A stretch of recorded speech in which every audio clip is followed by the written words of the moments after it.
In the weirdest relationship podcast, a disturbing controversy is going on in the background. A controversy where all its female guests are forced to sleep with this host, and hardworking employees are never paid for their work.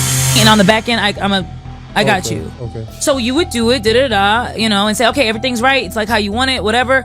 We good? Oh, yeah. In 3 weeks, we'll have a contract for you. Okay, cool. 3 weeks come, nothing. In another week, nothing.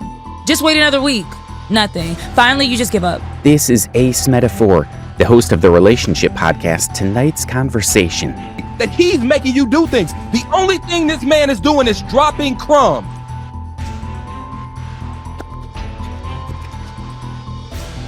And this is Keita Rose, an ex-employee, who claims that Ace was allegedly sleeping with all his female guests on the show, particularly single women who came on as guests. In addition, she describes a toxic workplace with verbal abuse. I got protective orders. I got pictures. He beat me. With Ace allegedly telling people they were pathetic, telling Keita specifically she ain't gonna be shit, and constantly reminding everyone he was the big dog in charge. He would always say, you're fat, you're this, you're that. You're not gonna find anything else. This is the best opportunity you'll ever have. You're just a content creator. You're fat. You need to get prettier. Now, despite presenting himself as someone who promotes healthy relationships and intentional dating, Ace allegedly wasn't practicing what he preached. Keita suggests he was exploiting people for their pain and creating a hostile work environment. And then I'm gonna say, it's my dog, bring it back. I'm gonna get you back. That's what abuse is. I think it's confusing and frustrating. Well, Keita Rose does make some pretty serious allegations. After all, she's an ex-employee of Ace Metaphor, which could convince us to believe in her story. But it's time to dive into what's been causing major waves in the relationship advice community. So let's start from the beginning. Tonight's Conversation blew up as this super popular podcast and live show was all about relationships and dating advice. How long do you think a couple should date before becoming official? Oh, 4 months. Led by Ace Metaphor, who some people call Mojo Jojo. And Mojo Jojo! The show featured regular panelists, including Keita Rose, Randy Rosario, Mike the Poet, Trip Fontaine, and others. The format, pretty simple but effective.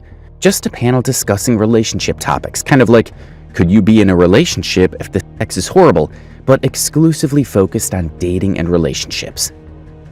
They even took their show on tour, where fans could attend live recordings and interact with the hosts. Only to see the guy that I'm in just last week is here with his homeboy and 2 females. One of their biggest hits was this relationship card game created by Ace Metaphor. But here's where things get interesting. According to the allegations, this card game concept was allegedly stolen from Action Jackson, also known as Derek Jackson, who simply didn't know how to market it properly. Before we go deeper into the specific allegations, it's important to understand what's happening with these relationship gurus on social media. This space is filled with names like Ace Metaphor, Derek Jackson, Tony Gaskins, and Yada Awakening. These influencers have built massive followings by providing relationship advice, often specifically targeting women with messages about what they deserve in relationships and how to identify good men. They present themselves as authorities on healthy relationships and dating strategies. But here's the pattern that keeps emerging with these self-proclaimed relationship experts. They build platforms by pandering, telling their audience exactly what they want to hear. They present themselves as different from other men, more respectful, more understanding. They gain trust and influence, and sometimes they use this influence in potentially problematic ways. As one critic bluntly put it, if you want to make it in social media, man or woman, if you're a man, pander to the women. If you're a woman, pander to the men. Just say what the opposite gender wants to hear, and you will make it on the internet. Now, Keita Rose's perspective is particularly interesting because she was originally a fan of the show before becoming a cast member. She was working in HR at Kraft Macaroni and Cheese and creating content on the side when she got invited to join the Tonight's Conversation tour. She described initially being excited about the opportunity and enjoying the experience, calling it a vibe and intimate and positive. She mentions meeting talented people like Jay Martinez, T.C. Caldwell, Caleb the Poet, and others through the show. Honestly, this show was a vibe. It was a vibe. It was intimate. It was positive. I had millions of followers. TC had millions of followers, but he lost his page. And when he lost his page, Mojo Jojo said, "You're no longer valuable. Goodbye. Goodbye." But things apparently took a bad turn. Keita has now left the show, along with another panelist named Trip Fontaine, and has started sharing her negative experiences. She's creating a multi-part series detailing her allegations against Ace Metaphor and the toxic environment she claims existed behind the scenes. Here's something interesting.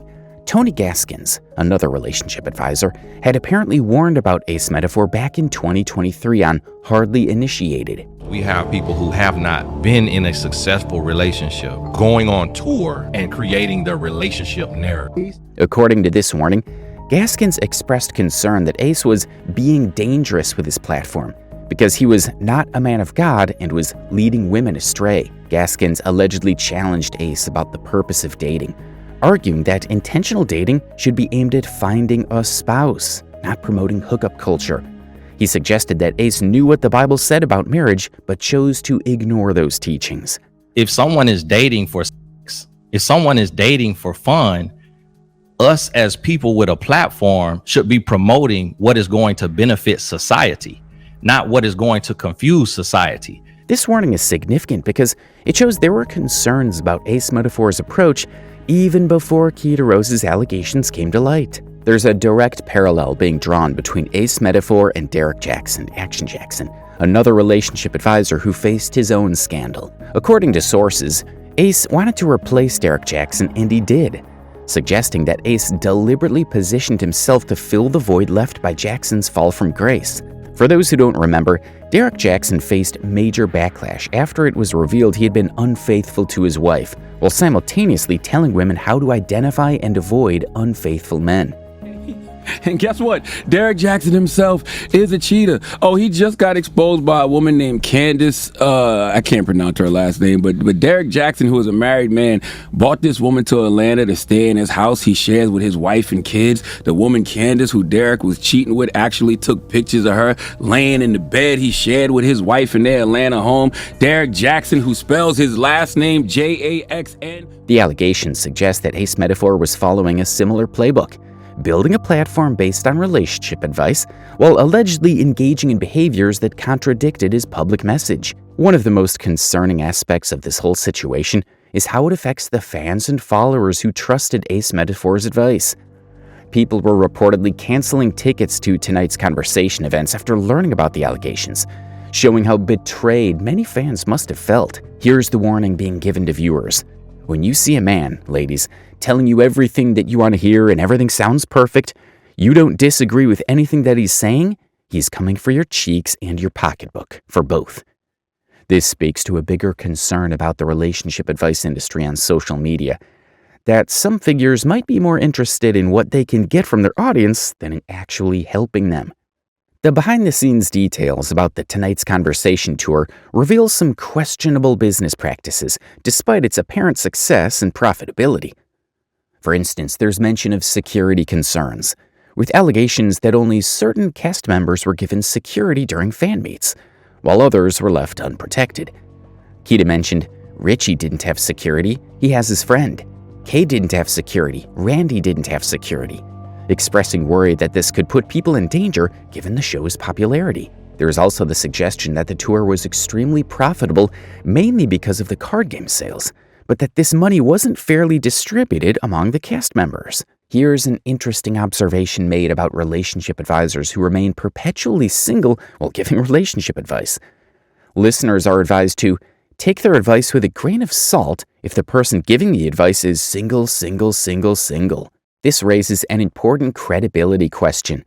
How can someone effectively advise others on building successful relationships if they haven't shown they can do it themselves? This criticism extends to several figures in the space, saying that Yada Awakening, Derek Jackson, and Ace Metaphor are all part of the same bunch, people who tell their audience what they want to hear rather than providing genuine, helpful advice. Interestingly, there is not much information about Ace Metaphor's direct response to these allegations.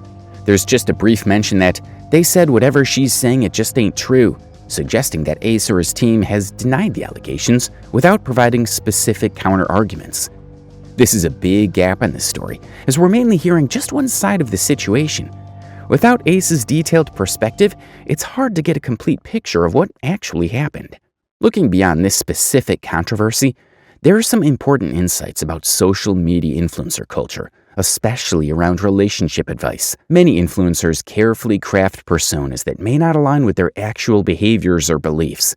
Some relationship advisors might be more motivated by building their platform than by genuinely helping their audience. Fans develop trust in these figures and may feel personally betrayed when controversies arise.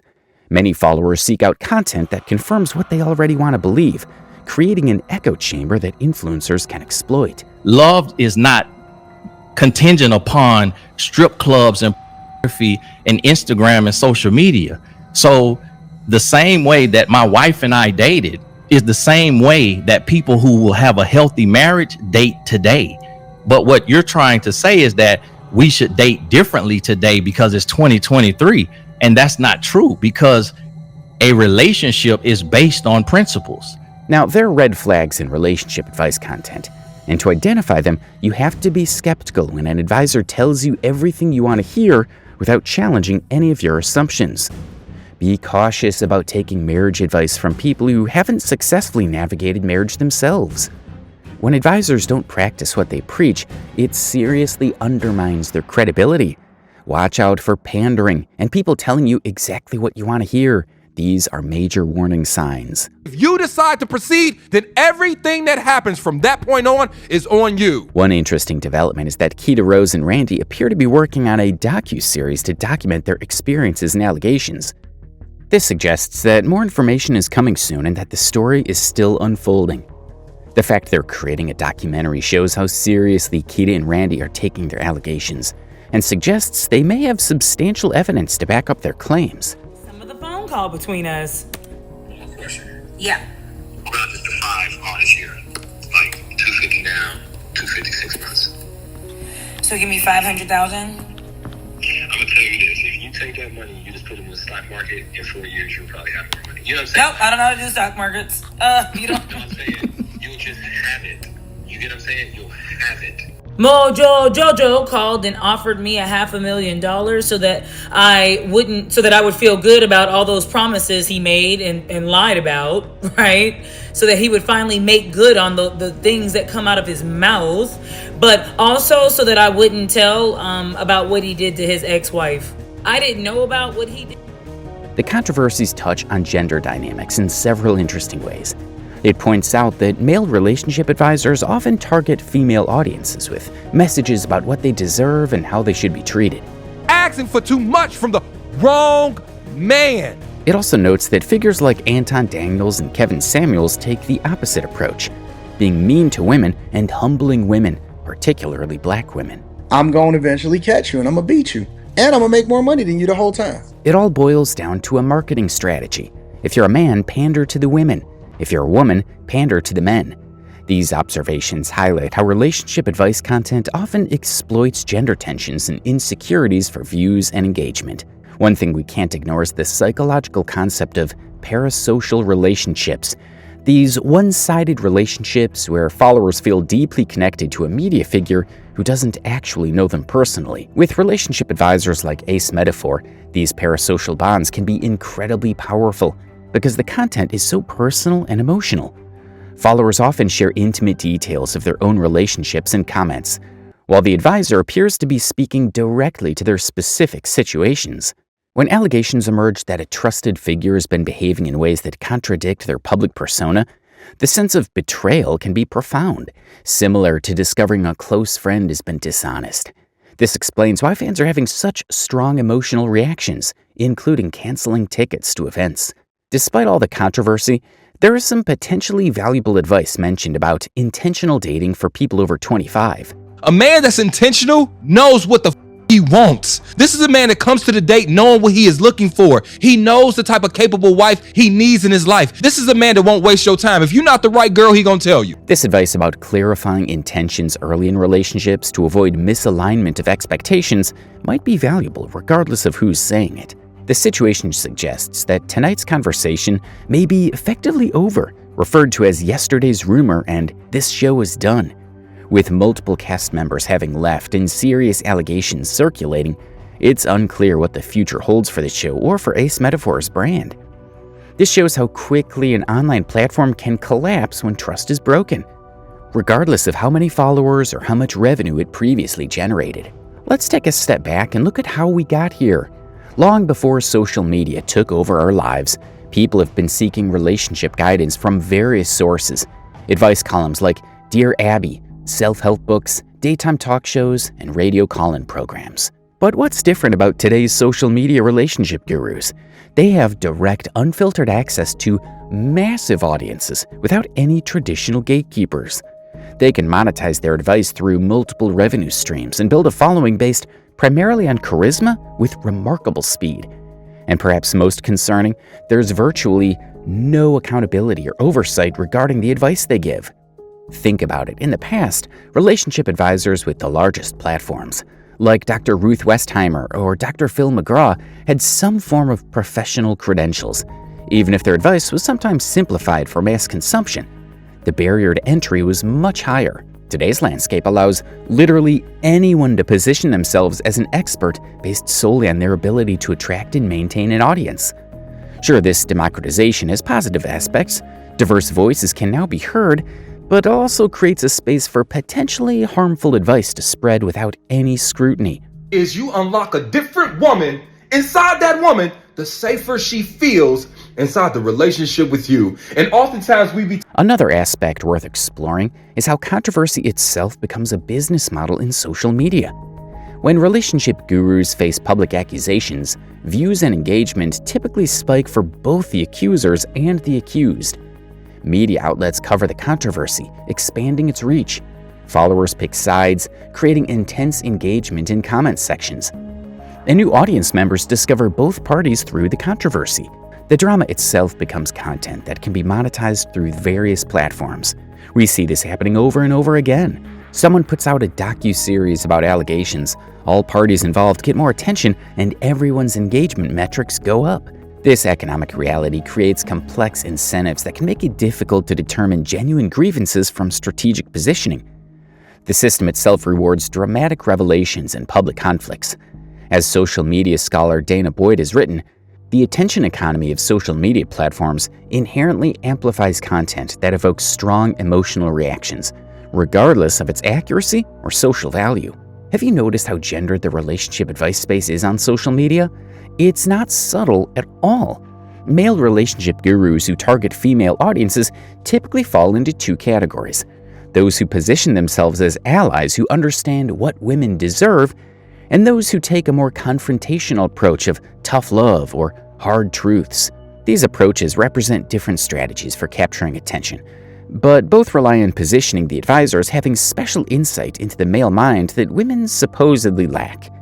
This creates an information asymmetry that gives the advisor power and influence. Most probably, he's still messing around. He ain't gave up his player ways. Female relationship gurus similarly often position themselves as having insider knowledge about how men think or what men really want.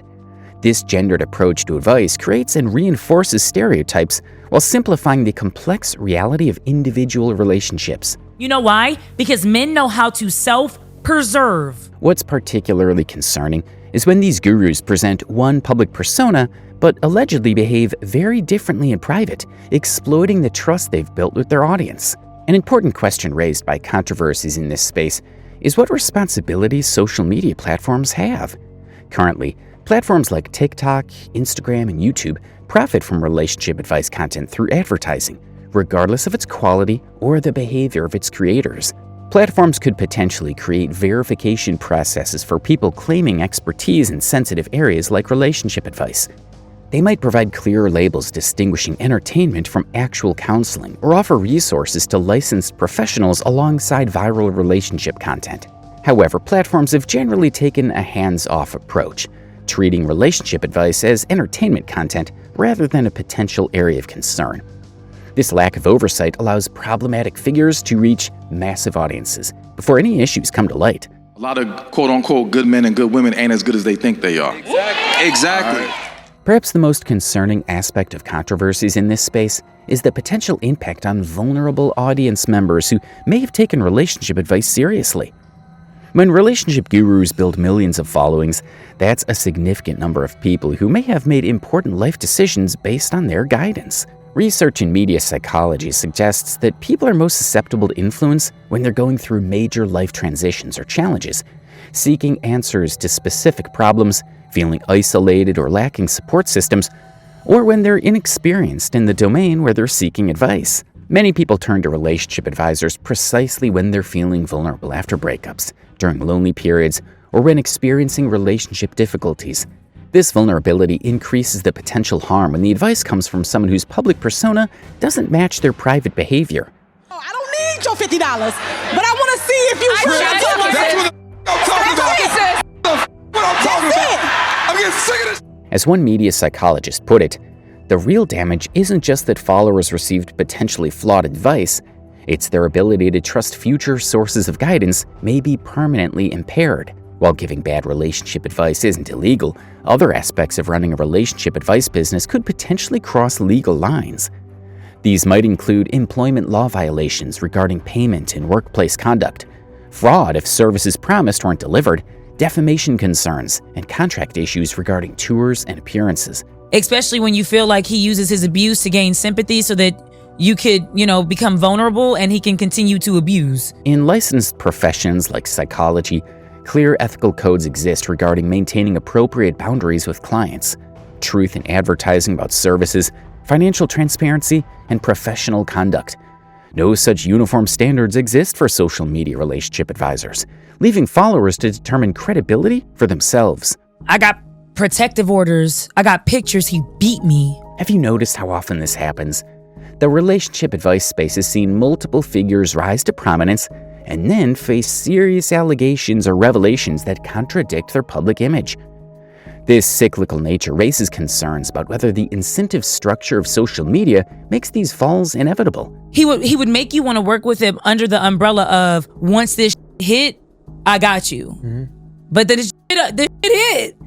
And he was like, I don't have any money. I'm sorry. Each controversy seems to follow a similar arc. Rapid rise based on telling a specific audience what they want to hear, growing monetization through various revenue streams, allegations about private behavior contradicting public message, audience fracturing, and realignment.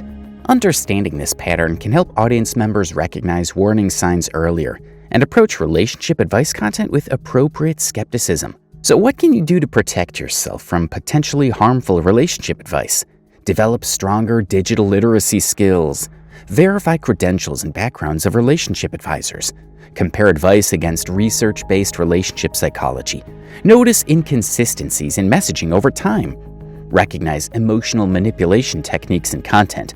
Understand the business models behind free advice. Some media literacy experts recommend considering evidence behind claims, examining the source's qualifications and biases, looking at the context and whether important information is missing, considering who the intended audience is, questioning what the advisor is trying to achieve, and analyzing how the message is crafted to persuade. For followers who feel betrayed by relationship gurus who don't practice what they preach, this process of healing can be challenging. Mental health professionals who work with clients affected by public figure controversies suggest acknowledging feelings of betrayal without self-judgment. They recommend examining what resonated about the advice and separating it from the advisor, seeking evidence-based relationship resources as alternatives, and being patient with rebuilding trust in relationship guidance. Relationship therapist Esther Perel often emphasizes that healthy relationship advice should complicate our thinking rather than simplify it. This perspective offers a useful guideline.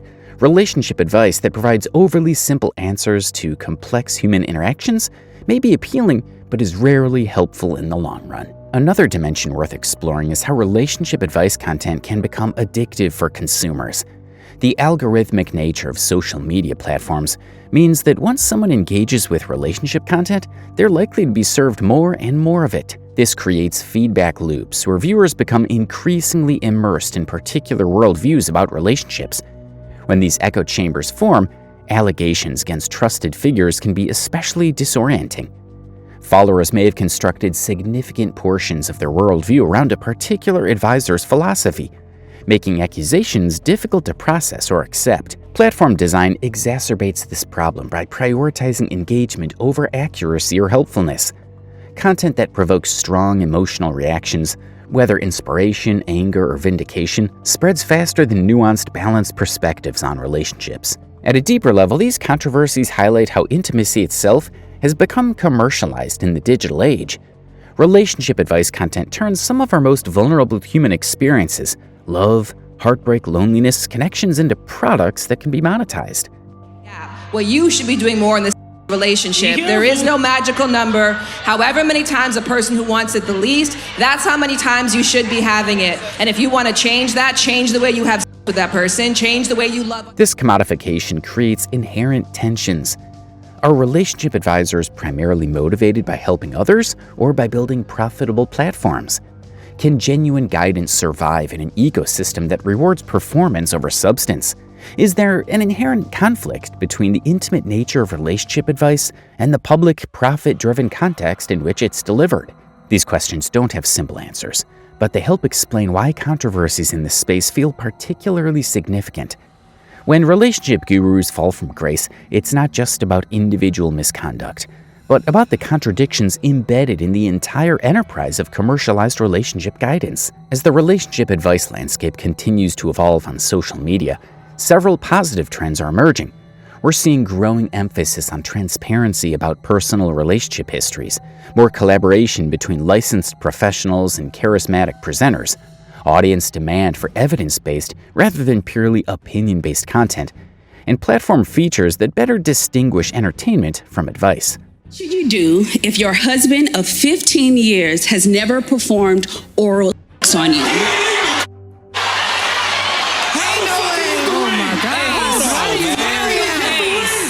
Some platforms are beginning to experiment with content labels that clearly distinguish between entertainment content and actual advice, similar to how medical content receives special treatment. This trend may accelerate as more controversies highlight the potential real-world impact of relationship advice content. The controversies in the relationship advice space ultimately highlight the crucial importance of authenticity and integrity. When someone positions themselves as an authority on healthy relationships, their own behavior inevitably becomes relevant to their credibility. I'm single. I'm open. I'm not actively looking. I'm not like, I need a husband. I need a man. I need a relationship. You need a husband? Ooh. You don't think you need someone to be your covering? You can't fake yourself. I'm actually thankful he's kept you hidden. Wow. Oh, Lord. Don't make me cry. It's okay. As relationship researcher John Gottman has noted, trust is built in very small moments.